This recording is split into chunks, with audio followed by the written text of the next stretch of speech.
Rat race எப்படி escape ஆகுதுன்னு சொல்லிட்டு பார்ட் 1 வீடியோ போட்டிருந்தோம். ஸோ அதில் பார்ட் 2 வீடியோ இது. Welcome to Raghulan. சப்ஸ்கிரைப் பண்ண கிளிக் பண்ணிக்கொள்ளுங்க. வீடியோக்குள்ள போகலாம். இந்த ரேட் ரேஸ்னா என்ன அப்படின்னு வச்சுக்கோங்களேன். நீங்கள் 65 வயசு வரைக்கும் நினைச்சாலும் வேறு விஷயத்தை செய்யவே முடியாது. பிடிக்காத வேலைனாலும் திரும்ப செஞ்சே ஆகணும். எதுக்கு அப்படின்னா ஸ்கூல் ஃபீஸு, காலேஜ் பில்லு, அதுக்கப்புறம் உங்களோட வீட்டு இஎம்ஐ, கார் லோன் அப்படின்னு சொல்லிட்டு இது எல்லாமே உங்களை சேஸ் பண்ணிக்கிட்டே இருக்கும். அது நீங்கள் செஞ்சு முடிக்கிறப்ப நீங்கள் பார்த்தீங்கன்னா ரிட்டையர் ஆகிருப்பீங்க. என்ன ரேட் ரேஸில் கொண்டு போய் விட்ட ஒரு விஷயம் எதுன்னு பார்த்தீங்கன்னா ஷாக்கிங்லி வந்து என் லைஃப் எப்படி எங்கே போய் கேட்டால் என் லைஃப் நல்லா இருக்கும் அப்படின்னு சொல்லிட்டு நான் கேட்ட இடம் தான் என்ன ரேட் ரேஸ்லேயே கொண்டு போய் விட்டுச்சு. இந்த அட்ரஸ் எங்கே இருக்குன்னு கொஞ்சம் சொல்கிறீங்களா? அட்ரஸுங்களா? அது எஸ்கேப் ஆகிறதுக்கு நான் செஞ்ச விஷயம் ஒர்க் அவுட் ஆனது, ஒர்க் அவுட் ஆகாது, அதை பற்றி பார்ப்போம். ஸோ ஃபர்ஸ்ட் வந்து நம்ம மிடில் கிளாஸ்லேயே வந்து நம்ம ரொம்ப புனிதமாக நினைக்கிறது வந்து படிப்பு. ஸோ படித்தா அவங்க லைஃப் நல்லா இருக்கும், படிக்கிறது தான் ரொம்ப இம்பார்ட்டன்ட் அப்படின்னு சொல்லிட்டு நம்ம திரும்ப சொல்கிற ஒரு விஷயம் தான். அன்ஃபார்ச்சுனேட்லி வந்து என்ன ரேட் ரேஸுக்கு ட்ரெயின் பண்ணதே வந்து இந்த படிப்பு தான். அதுக்காக ஸ்கூல் காலேஜ் எல்லாம் கெட்டதான்னு கேட்டிங்கன்னா அது கெட்டதெல்லாம் கிடையாது. அதில் அவங்க கொடுக்குற இந்த டெக்னிக்கல் இன்ஃபர்மேஷன் எல்லாத்தையும் நீங்கள் எடுத்துக்கோங்க. அது எங்கே அப்ளை பண்ணுறதுன்னு தெரிஞ்சுக்கோங்க. அது பின்னாடி இருக்க லாஜிக்கல் திங்கிங், ரீசனிங் அது எல்லாத்தையும் நீங்கள் எடுத்துக்கோங்க. பட் அது கூடயே சேர்ந்து ஒரே இடத்துல உட்காரு.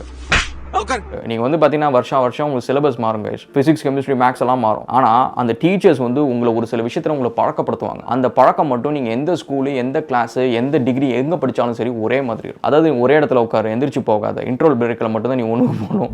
இனிமே கிளாஸ்ல அங்க இங்கன்னு இஷ்டத்துக்கு உட்காரவே கூடாது. சாப்பிட்ற நேரத்துல மட்டும் தான் நீ சாப்பிடணும், பசிச்சாலும் சாப்பிடக்கூடாது அப்படின்னு சொல்லிட்டு ஒரு சில விஷயத்தை வந்து நம்மளுக்கு திரும்ப ஸ்பூன் ஃபெட் பண்ணுவாங்க. அதே ஸ்கூல்ல நீங்க வந்து ஒரு கிரிக்கெட்ல பெரிய சாம்பியனா இருங்க, கபடியில சாம்பியனா இருங்க. ஆனா அதே மிட் டேர்ம்ல வந்து ஒரு பிசிக்ஸ், கெமிஸ்ட்ரி, மேக்ஸ்ல எதுலயோ உள்ள நீ முட்டை வாங்கி இருந்தீங்கன்னு வச்சுக்கோங்களேன், உங்களை இன்னும் மாடு மேய்க்க தான் போவ அப்படின்னு சொல்லுவாங்க. என்ன படிப்பு படிச்ச நீ? மார்க் வாங்கிருக்க மார்க். அதே கிளாஸ்ல இன்னொரு பையன் அதுல 100 வாங்கியிருப்பான். மிச்சம் எல்லாத்துலயும் அவன் முட்டையா இருப்பான். இருந்தாலும் அவன் தான் வந்து கோல்டன் ஸ்டூடெண்ட், லைஃப்லயே அவன் தான் பெஸ்டா வருவான் அப்படின்னு சொல்லிட்டு அவனை போட்டு புகழாத புகழ் வந்துட்டு இருப்பாங்க. வெரி குட்ரா, கை கொடு.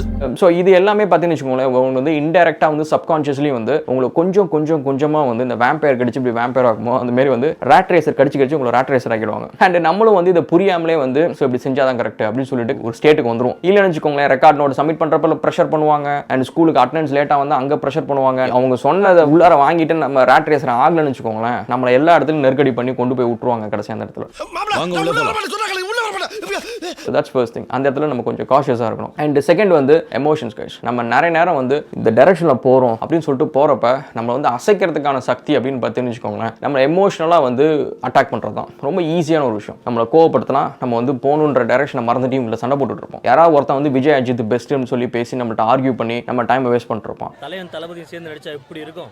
சான்ஸே இல்ல மச்சான். தலை வேற, தளபதி வேறடா. நம்ம எமோஷன்ஸை ட்ரிகர் பண்றது. ஸோ இந்த மாதிரி நம்ம எமோஷன்ஸை எங்கெங்கெல்லாம் ட்ரிகர் பண்றாங்கன்னு பாருங்க. அண்ட் இதுல நீங்க ஒரு விஷயம் நீங்க கவனிச்சுன்னு வச்சுக்கோங்களேன், முக்காவாசி தமிழ் படத்துல வந்து பணக்காரன் கேட்டவன் அப்படியே நல்ல பணக்காரன் இருந்தாலும் நிம்மதி இருக்காது. நிறைய சம்பாதிச்சிருப்பான், ஆனா பார்த்தீங்கன்னா வீட்டில் தனிமையில நின்றுட்டு அப்படியே நைட்டு ஃபுல்லா அப்படி இடி மின்னல்லாம் இருக்கும், தூக்கம் வராம அப்படியே புலம்பிட்டு இருப்பான். அந்த மாதிரிலாம் இருக்கும். அதே ஒரு ஏழை பார்த்தீங்கன்னா கைத்து கட்டுல படுத்துட்டு காத்து வாங்கிட்டு அப்படியே நிம்மதியா ஃபேமிலி கூட எல்லாம் ஹாப்பியா பேசிட்டு இந்த மாதிரி தான் இருக்கும். பணக்காரன் வீட்டில் ஒருத்தங்க பேசவே மாட்டாங்க. ஈவன் இந்த வாரிசு படத்துல கூட பாருங்க, இது அங்கே இருந்து அப்படியே உங்க மைண்டுக்குள்ள வந்து லாஸ்ட் வீடியோல நம்ம கமெண்ட் செக்ஷன்லயே இருந்துச்சு. நீங்க கவனிச்சு பார்த்தீங்கன்னா ஒரு சில பேர் என்ன சொல்லியிருந்தாங்க, ராகுல் எனக்கு இந்த வேலையே போதும், எனக்கு பெருசா ஆசைலாம் கிடையாது ராகுல், எனக்கு வந்து இருக்கிற வேலையில நிம்மதியா என் ஃபேமிலி கூட டைம் ஸ்பெண்ட் பண்ணிட்டு இப்படி சந்தோஷமா இருந்தாலே போதும், எனக்கு இந்த தேவையில்லாத டென்ஷன், பிசினஸ் ஏன் பண்ணணும், இதெல்லாம் எனக்கு தேவையில்லாத டென்ஷன். எனக்கு சி கைஸ், உங்களோட பில் கேட்ஸுக்கு ரொம்ப கம்மி டென்ஷன். நீங்க வந்து மைக்ரோசாஃப்ட்ல வேலை செய்யறவனுக்கும் அதே கம்பெனில சத்யநடலான சிஇஓவுக்கு நீங்க பாத்தீங்கன்னா சத்யநடல் வந்து ஃபேமிலி கூட ரொம்ப நேரம் டைம் ஸ்பெண்ட் பண்ணுவாரு. அவருக்கு வந்து டென்ஷன், வேலை டென்ஷன் ரொம்ப கம்மியா இருக்கும். அண்ட் அதே மாதிரி ஃபேமிலி வெக்கேஷனுக்கு எல்லாம் எடுத்துட்டு போவாரு. எப்படியும் திருப்பதி இருந்து தெரியும் வரை 7 நாள் ஆகும்.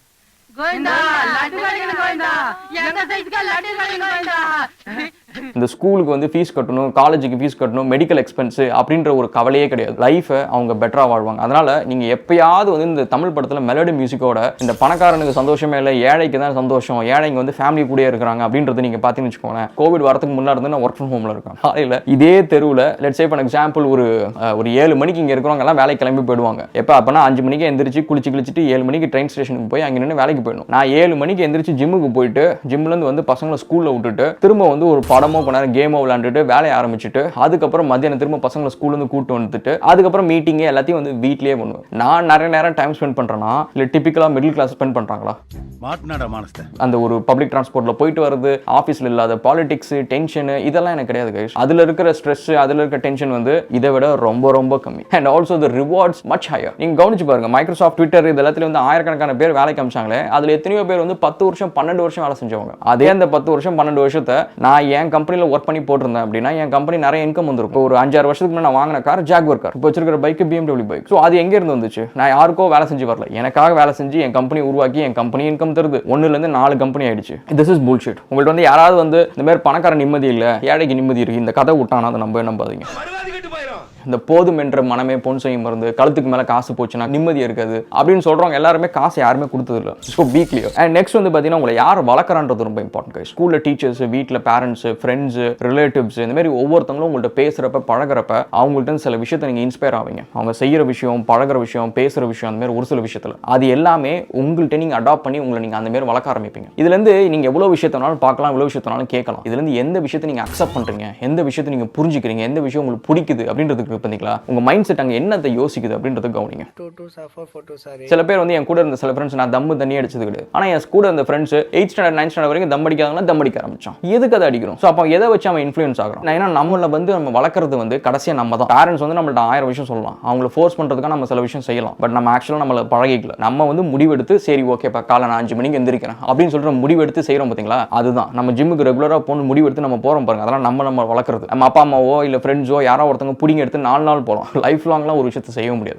நம்ம வளர்க்குறதுல நம்ம எந்தெந்த விஷயத்தெல்லாம் எடுத்துட்டு வளர்த்துக்கிறோம் அப்படின்றத பாருங்க. உனக்கு பிடிச்ச துறையை தேர்ந்தெடுத்துக்கோ, அதில் உன் திறமையை வளர்த்துக்கோ, கடுமையாக உழைச்சிக்கிட்டே இரு. நெக்ஸ்ட் வந்து தி growth mindset இஸ் ரொம்ப இம்பார்ட்டன்ட் கைஸ். 5000 ரூபாய் கூட சம்பளம் தரான்றதுக்கு இன்னொருத்தர் போறது அப்படின்றது it's not growth mindset. So நம்ம growth mindsetன்றது வந்து thinking about the long term focus. நான் வந்து நாளைக்கு ஒரு பிசினஸ் ஆரம்பிக்க போறேன், நான் வந்து ஒரு ப்ராடக்ட் லான்ச் பண்ண போறேன், நான் வந்து இந்த ரேட் ரேஸ் வந்து வெளியில் தப்பிக்கணும், நான் ஒரு மில்லியனர் ஆக போறேன் அப்படின்றது எல்லாமே growth mindset. ஸோ அந்த growth mindsetக்கு எதெல்லாம் செஞ்சு அங்கே போவேன் அப்படின்றது தான் உங்களோட ஃபோக்கஸாக இருக்கணும். 2000 ரூபா 3000 ரூபா கூட சேலரி கிடைக்குது, 20000 கூட சேலரி கிடைக்குது அப்படின்றது வந்து it never gets you there. உங்களுக்கு தேவை உங்க டைமோட வேல்யூ இன்க்ரீஸ் பண்ணும். ஸோ அது எப்படி இன்க்ரீஸ் பண்றது அப்படின்றது நம்மளோட ஃபோக்கஸாக இருக்கணும். நெக்ஸ்ட் வந்து ஃபினான்ஷியல் லிட்ரஸி. ஸோ அது என்ன அப்படின்னு வச்சுக்கோங்களேன், நம்ம மிடில் கிளாஸ்க்கு வந்து உலகத்தில் பணக்காரனு கூட நிறைய செலவு பண்ணுறதுக்கு ஆப்ஷன் இருக்காது, ஏழைக்கும் இருக்காது. மிடில் கிளாஸ்க்கு மட்டும் தான் டிவி ஃபுல்லாக அட்வர்டைஸ்மெண்ட்ஸ். நீங்கள் ரோட்டில் நடந்து போனீங்கன்னா அத்தனை பேம்ப்ளெட்ஸ் அண்ட் அதே மாதிரி eBay எல்லாமே பார்த்தீங்கன்னு வச்சுக்கோங்களேன், மிடில் கிளாஸ் மட்டும் தான் டார்கெட் பண்ணுவோம். அதில் ரொம்ப லோ வேல்யூ ப்ராடக்ட்ஸும் நிறைய இருக்காது, ரொம்ப ஹை வேல்யூ ப்ராடக்ட்ஸ் இருக்கவே இருக்காது. ஃபுல்லாக மிடில் கிளாஸ் மட்டும் தான் இருக்கும். ஸோ இது எல்லாத்தையுமே அன்இன்ஸ்டால் பண்ணுங்க. இது எதுக்கு அப்படின்னு பார்த்தீங்கன்னா உங்களுக்கு தேவையான ஒரு பொருளை உங்களுக்கு நிஜமா தேவைன்னா போய் வாங்கிக்கோங்க. So that's a different thing. But the point is உங்க மைண்ட் செட் வந்து உங்க கையில் காசு கொடுத்தா உங்க மைண்ட் என்னத்தை யோசிக்குதுன்னு பாருங்க.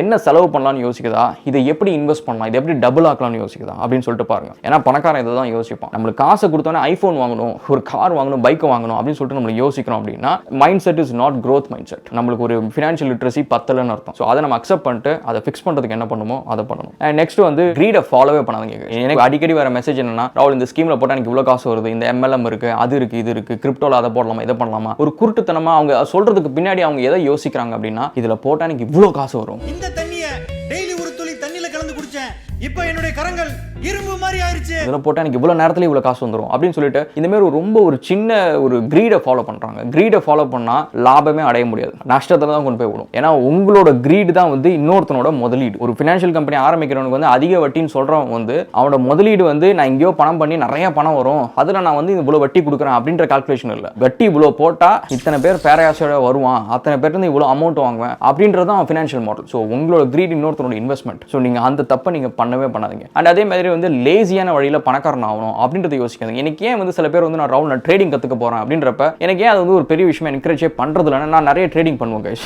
பட் ஏன் அதை சொல்கிறது இல்லை அப்படின்னா, அவன்கிட்டே நீங்கள் கூப்பிட்டு சரிவா நம்ம 2 பேர் சேர்ந்து ஒரு ஹோட்டல் ஆரம்பிப்போம், வேறு ஏதாவது ஒரு பிஸ்னஸ் பண்ணுவோம், உழைப்ப கொடுக்குற ஒரு வேலையை செய்யலாம் அப்படின்னு நீங்கள் கூப்பிட்டீங்கன்னா செய்ய மாட்டோம். ஸோ அந்த மாதிரி லேசியஸ்ட் வேலை பணக்காரன் ஆகணும் அப்படின்னு சொல்லிட்டு பார்க்காதீங்க. ஏன்னா ட்ரேடிங் வச்சு உருட்டுறவங்க உருட்டிக்கிட்டே இருக்கிறாங்க. ஏன்னா உருட்டு அப்படி வெறும் ட்ரேட் மட்டும் பண்ணி கோடீஸ்வரனை பார்த்ததில்ல. ஏன்னா நீங்கள் சம்பாதிக்கிற உங்களோட ப்ராஃபிட்ன்றது இன்னொருத்தனோட லாஸ். அப்படி தான் நீங்கள் அந்த ட்ரேடிங்கில் வந்து சம்பாதிப்பீங்க. நான் ட்ரேடிங் பண்ணுறேன், அது வந்து it's like very small portion of my portfolio. Like ஒரு 10% தான் எப்போவுமே நான் ட்ரேட் பண்ணுவேன். பேராசையே படுறது எனக்கு வந்து சக்ஸஸ் ஆகிடுச்சுப்பா அப்படின்னு சொல்லிட்டு எக்ஸ்ட்ரா இன்வெஸ்ட் பண்ணுறது அந்த வேலையே கிடையாது. அதேமாதிரி ஃபைனலாக வந்து உங்கள் ஃபேமிலியை ட்ரெயின் பண்ணுங்க கைஸ். உங்கள் ஃபேமிலியை நீங்கள் வந்து பழக்கலன்னு வச்சுக்கோங்களேன், உங்களோட க்ரோத் மைண்ட் செட்டுக்கு ஏற்ற மாதிரி it's too hard to go. ஏன்னா நிறைய பேர் வந்து பார்த்தீங்கன்னா ஒரு மிடில் கிளாஸில் இருப்பாங்க, ஹஸ்பண்ட் ஒய்ஃபோ இல்லை கேர்ள் ஃப்ரெண்ட் பாய் ஃப்ரெண்டோ அந்த ரிலேஷன்ஷிப்பில் இருக்கிறவங்க அவங்களுக்குள்ளாரே 1008 மிஸ் அண்டர்ஸ்டாண்டிங் சண்டை போட்டுட்டு இருப்பாங்க.